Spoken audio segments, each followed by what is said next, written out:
Nadal, c'est fini. Pour de vrai.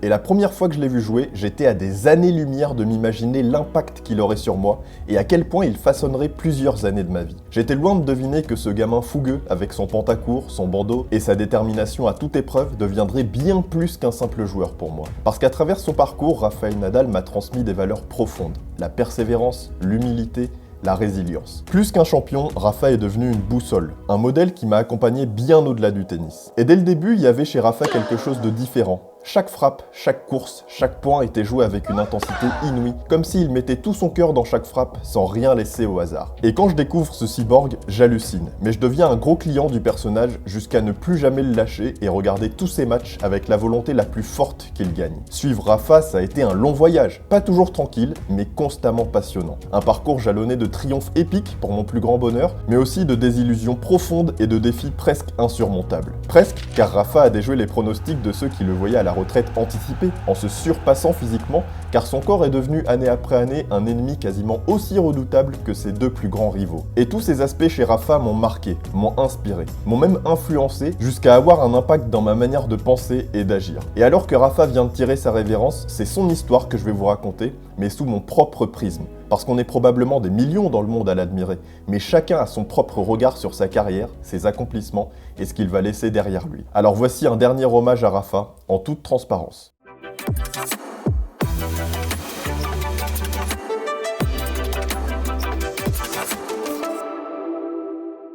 Avant de passer à la suite, cette vidéo a été sponsorisée par NordVPN, et VPN ça veut pas dire Vamos Papa Nadal, mais Virtual Private Network. Et donc NordVPN te permet de naviguer en toute sécurité sur internet. Avec NordVPN, tes données personnelles sont protégées par un chiffrement très efficace, ce qui veut dire que ta navigation devient invisible aux yeux de ceux qui voudraient y accéder. NordVPN te permet aussi de changer d'emplacement virtuel en un clic. Et par exemple, des fois tu veux regarder une vidéo, mais elle n'est pas disponible dans ton pays, elle est géobloquée. Et bah avec NordVPN, on contourne ce blocage puisque tu peux changer la localisation de ton adresse IP et regarder le contenu que tu veux sans être bloqué. Par exemple, l'Open d'Australie arrive en janvier et grâce à NordVPN, depuis la France en te connectant à un serveur australien, tu peux regarder le tournoi gratuitement sur Channel 9, la chaîne qui diffuse en Australie. En plus de tout ça, NordVPN bloque les sites malveillants, bloque les trackers qui collectent vos données de navigation à des fins commerciales et supprime les publicités intrusives. Et avec un seul abonnement NordVPN, on peut protéger jusqu'à 10 appareils en même temps. Bref, NordVPN c'est la solution pour sécuriser ta navigation et avoir accès à un grand nombre de contenus. En ce moment, NordVPN offre 4 mois gratuits sur les abonnements de 2 ans, ça revient à moins de 3 € par mois. Donc n'hésitez vraiment pas, ça se passe sur nordvpn.com/gamesetandtalk, vous avez juste à cliquer en dessous sur le lien en description.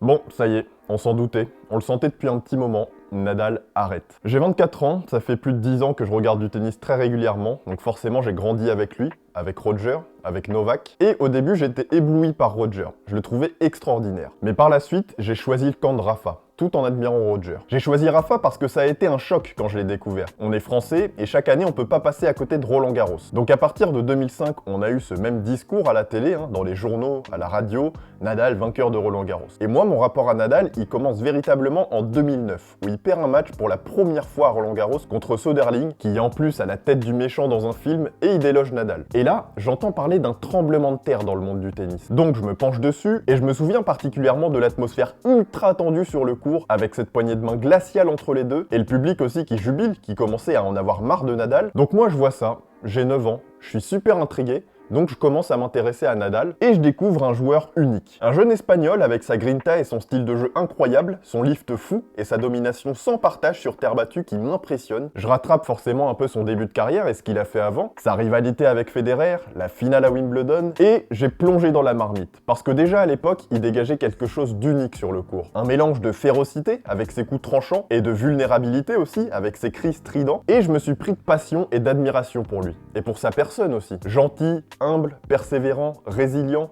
parce que je me suis vite aperçu que derrière toute la puissance qu'il dégageait, on avait un joueur qui se détruisait déjà physiquement, c'était ultra violent. Je me souviens, du coup, je me suis refait ces gros matchs sur terre battue, avec cette finale à Rome en 2005 contre Coria, où on a deux monstres sur le court qui se détruisent, et je trouve ça complètement fou. Pour moi, c'est la quintessence du sport. Donc Nadal, ça devient mon joueur. Le joueur par le biais duquel je suis le tennis. Et du coup, l'année suivante, en 2010, je regarde Roland Garros, en espérant qu'il prenne sa revanche, et qu'il gagne à nouveau le tournoi, après le coup de tonnerre de 2009. Juste avant Roland Garros en 2010, il fait sa campagne sur terre battue qui est exceptionnelle. Il remporte Monte-Carlo, Madrid et Rome, seule année qu'il arrive à gagner les 3 Masters 1000, donc j'ai hâte de voir s'il va confirmer à Roland. Roland commence et je vois une perfection tennistique, un joueur au maximum de ses capacités sur le court. J'ai jamais vu ça, je suis subjugué et j'aime tout chez Rafa. Son jeu, son charisme, son attitude, même ses tenues colorées, et je suis séduit en fait, par un ensemble, c'est presque un héros. Et il gagne Roland Garros 2010 sans perdre le moindre set en plus et en prenant sa revanche contre Soderling en finale. Donc ça y est, je monte dans le train de Nadal,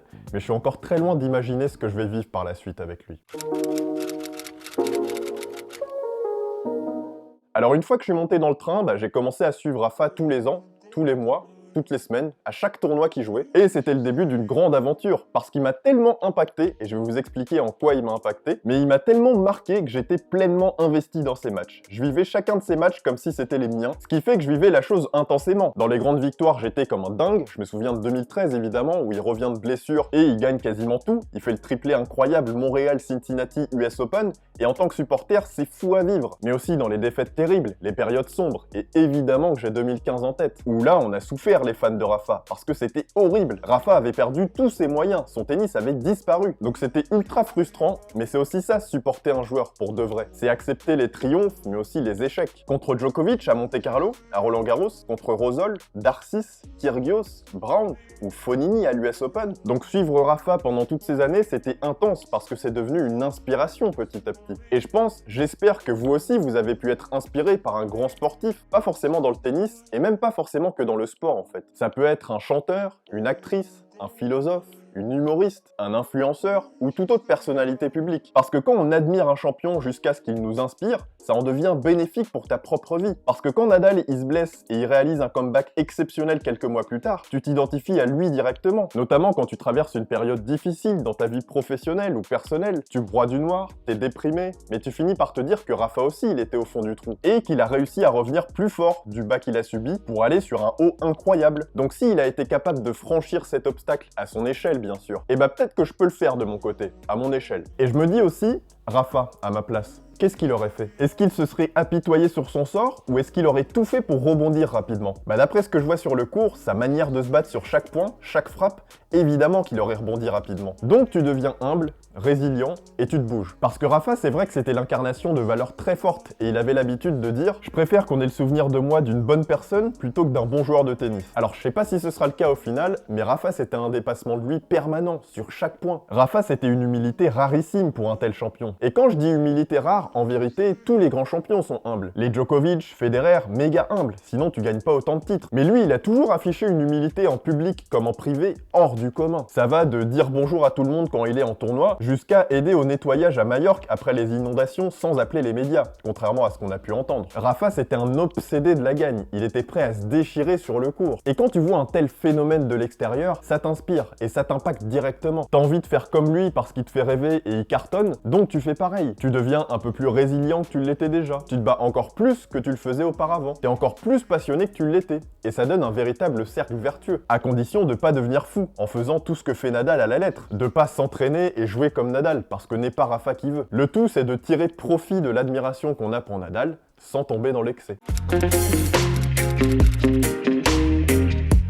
Donc je suis monté dans le train nadalien et plus les années passent, plus je suis impliqué dans sa carrière, dans ses saisons, dans ses tournois. Chaque victoire me satisfait comme chaque défaite plombe le moral. Mais il faut tout prendre, c'est comme ça. Et j'ai peut-être deux moments de sa carrière en tête qui sont pas les plus impressionnants, mais qui moi m'ont marqué, parce que ces périodes ont mis en lumière qui est vraiment Rafa. À commencer par l'année 2011, où Nadal sort de 2010 avec un petit chelem. Il a remporté tous les grands chelems à 24 ans, c'est le plus jeune à l'avoir fait, il joue extrêmement bien, c'est quasiment le meilleur avec Federer, sauf qu'en 2011, il a dû faire face à l'arrivée d'un monstre, d'un robot, a.k.a. Novak Djokovic.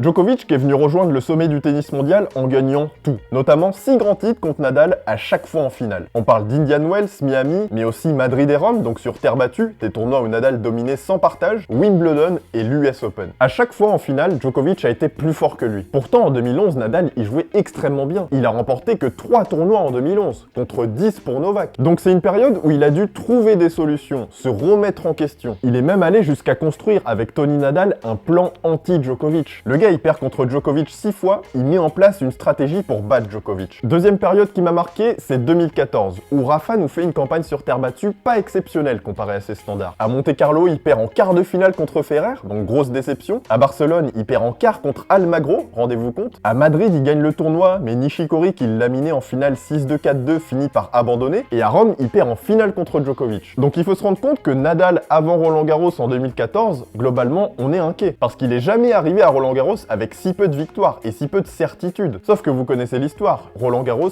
c'est chez Rafa. Personne touche à Rafa à Roland-Garros. Donc il arrive et il est injouable. Il met des fessées à tout le monde. Il met 6-3, 6-2, 6-1 à Murray en demi-finale. Sauf qu'en finale, contre Djokovic, une nouvelle fois, Djokovic, il est très très bon. Il est même excellent. Il remporte le premier set. Donc Rafa, il a plus beaucoup de marge. Il doit réagir. Et Rafa, il nous fait du Rafa. Il asphyxie Djokovic qui est à 2 doigts de vomir tellement il fait chaud. Rafa prend le dessus et finit par remporter son 9e Roland-Garros. Et ça, vu de l'extérieur encore une fois, c'est super inspirant parce qu'il est pas en confiance. Rafa ne gagne plus les tournois, ou du moins il est plus le meilleur, mais il arrive à se sublimer quand il faut, où il faut. Donc pendant toute sa carrière, on a des moments qui ont mis en lumière toutes les qualités de Rafa. Avec en plus l'effet de storytelling exceptionnel, de la méforme, de ses doutes, jusqu'à ce qu'il arrive à renverser tout ça. Donc oui, j'ai vraiment grandi avec Rafa, parce que chaque saison était une nouvelle page d'un livre phénoménal. Mais chaque nouvelle page nous réservait son lot de surprises. Qui l'eût cru qu'en 2022, il reviendrait au sommet du tennis mondial? Personne. Donc je n'ai pu qu'absorbé par cette aventure complètement dingue. Parce que dans le sport, la vérité d'un jour n'est pas forcément la vérité du lendemain. Et avec Rafa, c'était rebondissement sur rebondissement, avec ses blessures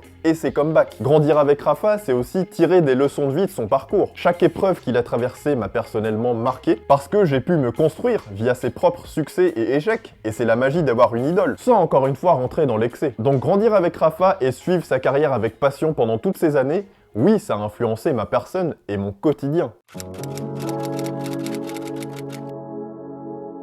Le fait de suivre Rafa Nadal, de le supporter, de l'admirer, ça a pu avoir une influence quasi directe sur ma manière de penser, ma manière d'agir et certaines valeurs que j'ai commencé à essayer de faire miennes. Je vous l'ai dit, le parcours de Rafa m'a donné des leçons de vie, mais sa personne, tout simplement, m'a influencé, dans le bon sens, j'ai l'impression. Des exemples concrets, dans le sport, donner le meilleur de moi-même dans mes performances, mais surtout essayer de me dépasser, de repousser mes limites. Chose qui m'a très vite frappé chez Rafa, c'est cette volonté d'aller chercher toujours plus haut, toujours plus loin, toujours plus grand. J'ai gagné Roland-Garros une fois, j'en veux 2, j'en veux 3, 5, 10, 14. J'ai tout gagné, je veux tout regagner une deuxième fois. Donc quand je vois mon joueur avoir un tel état d'esprit, ce serait mentir de dire que ça me fait rien. Et pas forcément que dans le sport, ça peut être tout et n'importe quoi. Et c'est ça la magie, c'est que quels que soient mes domaines d'intérêt, je peux dupliquer ces valeurs de dépassement de soi de Rafa à mon niveau. Et je pense que ça a pu m'aider notamment dans des sessions de travail, où j'ai dû travailler plus dur, plus longtemps, ou quand je vais à la salle de sport, avoir la rigueur d'aller à la salle et me dépasser sur chaque exercice. Parce qu'au fond de moi, je sais que c'est ce qu'aurait fait Rafa, donc je le fais. C'est la définition de l'influence en fait. Il y a le rapport à la douleur aussi.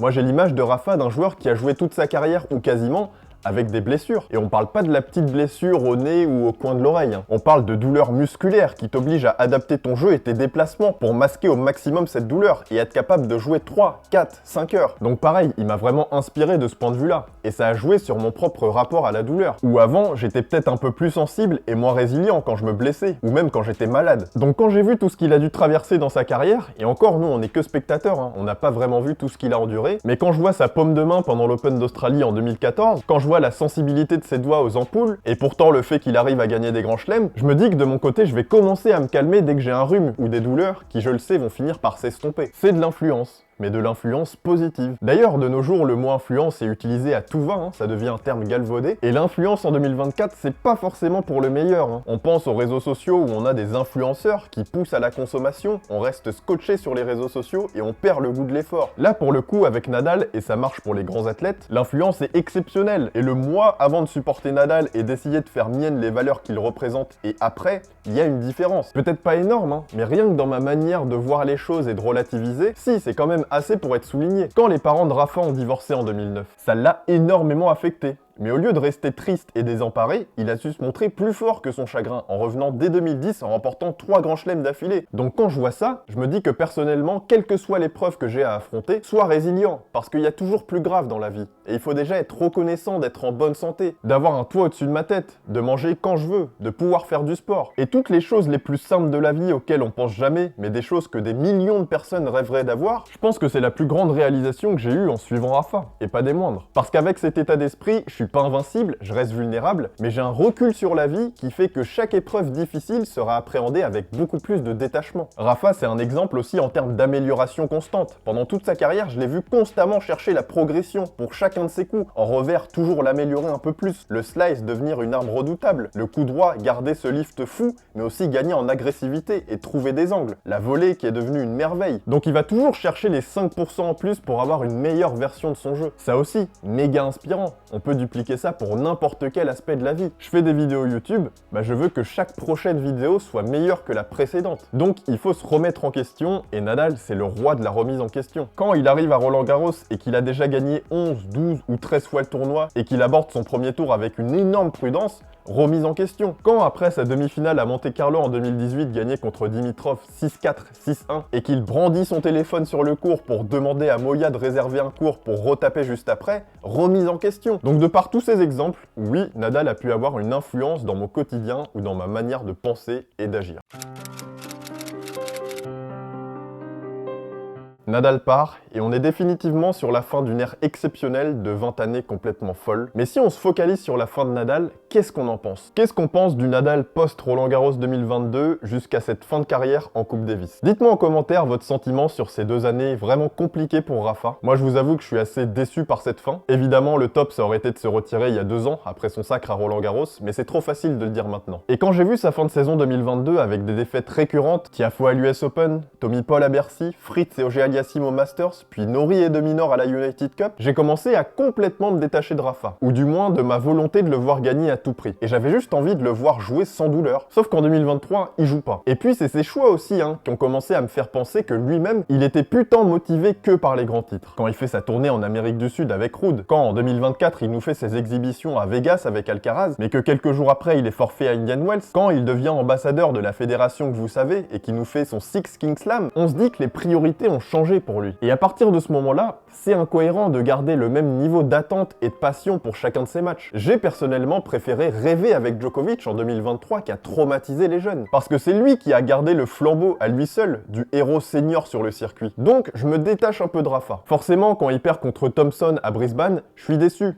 Mais plus comme avant. Je me dis bon c'est dommage, mais pas grave, parce qu'en vérité on le savait déjà. Les plus belles pages du livre que nous a proposé Rafa avaient déjà été tournées. La dernière en 2022. Donc c'est la fin de cette relation fan-athlète. C'est la fin d'une série incroyable, avec des saisons truffées d'épisodes passionnants, où j'ai pu vivre un tas d'émotions. C'est la fin d'un film incroyable, un thriller irrespirable, où le personnage principal nous a fait vibrer par sa puissance, sa détermination, son aura, sa combativité, mais aussi sa vulnérabilité, sa résilience et son humilité. Et même si le dénouement n'est pas à la hauteur du scénario chef-d'œuvresque de sa carrière, les péripéties dont il a été l'auteur, des petits as en 2000, à Roland-Garros en 2022, en passant par Wimbledon 2008, l'Open d'Australie 2012, Roland-Garros 2013, l'US Open 2019 et l'Open d'Australie 2022, méritent tous les Oscars possibles et imaginables. Voilà en tout cas pourquoi je me suis détaché petit à petit du résultat concernant Rafa, et peut-être que ça m'a permis de suivre le tennis de manière plus saine. J'ai profité de Djokovic à 100%, alors qu'avant j'aimais pas Djokovic parce que j'étais pour Rafa, et là le fait de supporter Djokovic et de rêver avec lui, notamment à Roland-Garros en 2024, où il nous donne le match de l'année contre Musetti, parce qu'il faut quand même attendre le Vioque de 37 ans qui doit batailler jusqu'à 3h du matin pour avoir un chef-d'œuvre cette année. C'est dire le niveau qu'on a eu, mais ça on y reviendra plus tard. Donc ok, Rafa ça me fait plaisir de le voir à Brisbane, à Madrid, à Bastad, mais parfois c'était même dur de prendre du plaisir, parce que Rafa ça jouait top 50 sur ses derniers tournois,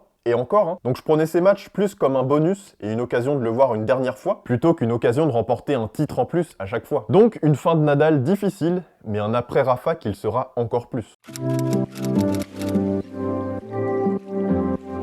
Alors, comment on envisage le tennis et notre passion après la retraite de Rafa, sachant qu'il a une grande importance dans ma passion pour le tennis. Écoutez, j'en ai parlé dans pas mal de vidéos, c'est après Rafa, et plus globalement c'est après Big Three. Je vous invite à regarder cette vidéo où on évoque le fait que Djokovic, Nadal et Federer ont élevé les standards à un niveau tellement haut qu'on peut s'inquiéter pour les champions à venir qui vont devoir se transcender pour ne pas se faire oublier dans l'histoire du tennis. Et c'est tout mon point de vue en fait. Et c'est le défi immense qu'ont Alcaraz et Sinner devant eux. Construire une carrière suffisamment légendaire pour avoir une place parmi les légendes. Mais là on se concentre sur Nadal. Espagnol, 22 titres du Grand Chelem, 14 Roland-Garros. L'après Rafa, il va se faire ressentir à plusieurs niveaux. Petit 1, sur le circuit. Rafa, il prenait une place très importante de janvier à novembre. C'était l'un des joueurs les plus bankable, les plus suivis, les plus aimés. Et perdre un tel pilier dans un sport, c'est très dur. Petit 2, plus précisément dans les derniers tours de Grand Chelem. En quart, en demi, en finale, on avait Rafa en quasi-permanence. Et c'était une aubaine pour le tennis. Parce qu'avoir Nadal à la fin d'un Grand Chelem, c'était très souvent synonyme de match épique. Et on l'a vu cette année avec la finale de l'US Open, Sinner Fritz, ça va être très dur de retrouver ce niveau-là. Et petit 3, à Roland-Garros. Bah oui, chaque année à Roland-Garros, on avait un storytelling tout trouvé. Qui battra le roi Nadal? On l'a vu encore cette année. Le match le plus attendu de l'année, c'était Nadal-Zverev au premier tour. En plus, il y avait ce doute qui planait. Est-ce que Nadal peut vraiment renverser Zverev qui venait de gagner Rome? Donc, il va falloir combler le vide énorme que Rafa va laisser à Roland-Garros et ça va pas être simple. Et l'après Rafa, il aurait pu être dramatique pour l'Espagne. Heureusement, ils ont Alcaraz, qui est déjà une légende. Maintenant, le défi pour lui, ça va être pas de faire oublier Rafa, parce que c'est impossible, mais de se bâtir un palmarès suffisamment garni et aussi une aura suffisamment puissante qui marque le monde entier et qui traumatise plusieurs générations de joueurs. Parce que Nadal, c'est aussi là où il a été très fort. C'est qu'il s'est construit un personnage, malgré lui, du joueur ultime qui intimide les joueurs avant de rentrer sur le court, du champion qui te donnera jamais un point gratos, de la légende qui a la grinta et qui, même dans un mauvais jour, est très difficile à battre. Même pour les gens qui connaissent pas Nadal, il y avait juste à le regarder jouer pour comprendre que c'était le meilleur. Donc c'est à cette nouvelle génération de joueurs de montrer la voie en s'inspirant de tout ce que Rafa nous a montré. Maintenant, me concernant, comment j'aborde l'après Rafa?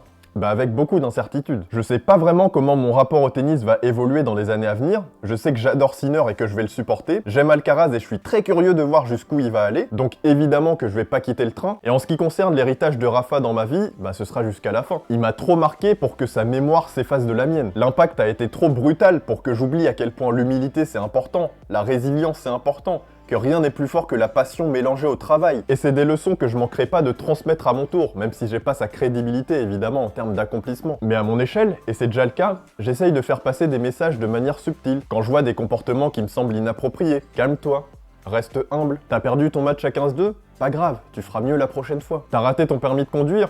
Tu l'auras, puis il y a plus grave dans la vie. Toujours essayer de transmettre l'état d'esprit que j'ai développé en suivant Rafa toutes ces années. D'ailleurs, Rafa, si tu tomberas un jour peut-être sur cette vidéo, message pour toi.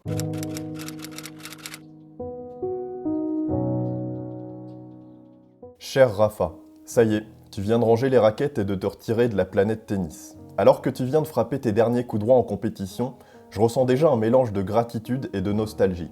En tant que fan, te voir jouer a été bien plus qu'un simple divertissement. Ça a été un voyage, une leçon de vie, une source d'inspiration constante. Et quelle fierté d'avoir pu te suivre toutes ces années et te supporter avec autant de passion, tant le joueur que tu es devenu est aussi exceptionnel que l'homme que tu sembles être. Avec toi, j'ai appris la beauté du respect, le goût du travail acharné et la classe de l'humilité. Ta manière de célébrer une victoire avec la même intensité que ta manière d'accepter une défaite toujours avec dignité m'a appris à apprécier le sport pour ce qu'il est vraiment, une école de la vie. Et apprendre dans ton école en regardant tes matchs fut un privilège. Tu es un modèle de détermination, de dépassement de soi et de résilience ultime. Et à chaque fois que je dois faire face à une situation difficile, je te revois contre Djokovic à Roland-Garros 2013, breaké dans le 5e set, au pied du mur. Je te revois contre Medvedev, mené 2-7-0 et 3 balles de break à sauver. Je t'imagine, souffrant de douleurs atroces des centaines de fois, en te demandant si un retour est vraiment possible. Et quand je pense à tout ça, je me dis que tout va bien se passer pour moi. Et à vrai dire, c'est ce que tu pouvais m'apporter de mieux. Tu nous as montré que rien n'est impossible tant qu'on y met toute sa volonté et une grosse dose de travail. Ton jeu, ta combativité, ta capacité à te battre pour chaque point comme si ta vie en dépendait, m'ont appris que la persévérance et la résilience ne sont pas de simples mots. Ils sont un état d'esprit, un art de vivre. Et rien de ce que tu nous as montré tombe du ciel. Tout s'apprend. Et tu as appris et appliqué mieux que quiconque. Chaque blessure, chaque moment de doute, chaque année où les autres te voyaient fini, tu t'es relevé encore et encore en repoussant les limites de ton corps et tu m'as montré qu'on ne gagne pas toujours, mais que le vrai champion, c'est celui qui ne baisse jamais les bras. Alors Rafa, pour tout ça et tant d'autres choses encore, merci. Merci de m'avoir fait rêver, merci de m'avoir fasciné avec ton jeu unique, parce que dès que tu frappais la balle, c'était différent des autres. Il se passait quelque chose sur le court qu'on retrouvait nulle part ailleurs. Et pour toutes ces émotions, je resterai éternellement reconnaissant d'avoir pu te suivre. Le tennis, et même le sport sans toi, ne sera plus jamais le même, mais dans nos souvenirs, tu seras éternel. Merci Rafa pour les émotions, pour les rêves et pour l'exemple, et à bientôt, hors du court.